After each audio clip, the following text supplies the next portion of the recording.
1 in 7 households in Charlotte don't have enough food to meet basic needs. That's why a nonprofit has tapped into a crop of local businesses. Queen City News reporter John Lee shows us how farmers are part of a solution to a growing problem.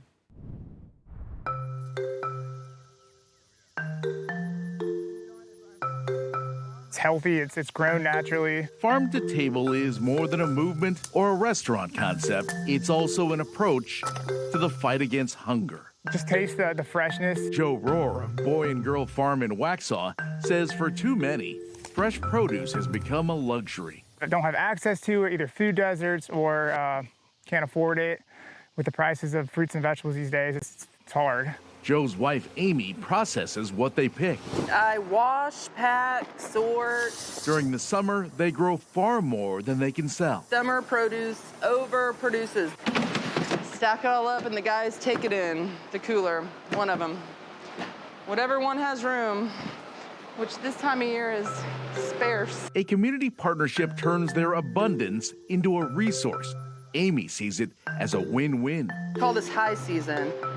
We're able to sell things that we otherwise may have gone to waste. The result helps folks like Brunetta Gaither. Oh, it's been hard. She's strapped for cash. You retired, seeing you on a fixed income, you do whatever you can to survive. The assistance comes from farm Oh, that's awesome. to cardboard.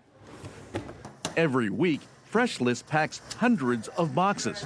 The nonprofit The Bulb Gallery distributes them to the Charlotte community. The box this week is cabbage, cantaloupe, zucchini, cucumber. Operations manager Matt Martin shows us red cabbage from Boy and Girl Farm, where our story began. It's a really good product to put into stews or braises and things like that. In January, Mecklenburg County Commissioners approved more than $900,000 in American Rescue Plan Act funds. That extended the existing program for 2 years. Farm to table in the best way possible. Ebony Bailey is the Bulb's executive director. We're paying the farmers. We are able to pay staff to box the produce and staff to distribute the produce, and it's at no cost or no charge to the residents. Aaron Bradley is Freshlist's Farm and Feeding Program Coordinator. The biggest piece of that being that they're going to have reliable income over the winter, which is the season that it's hardest for them. Think inside the box.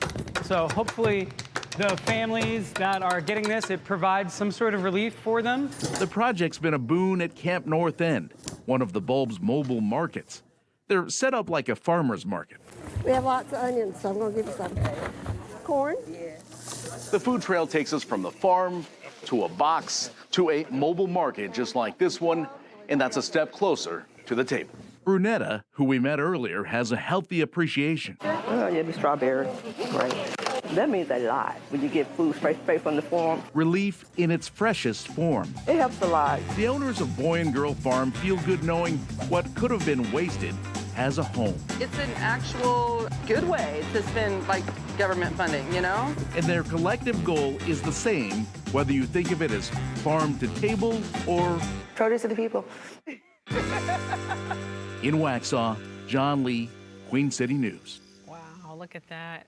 Very cool. Last year, the Bulb distributed more than 233,000 pounds of nutritious food that was delicious. To find out about its mobile markets or how to be able to support their cause, you can go to our website at qcnews.com.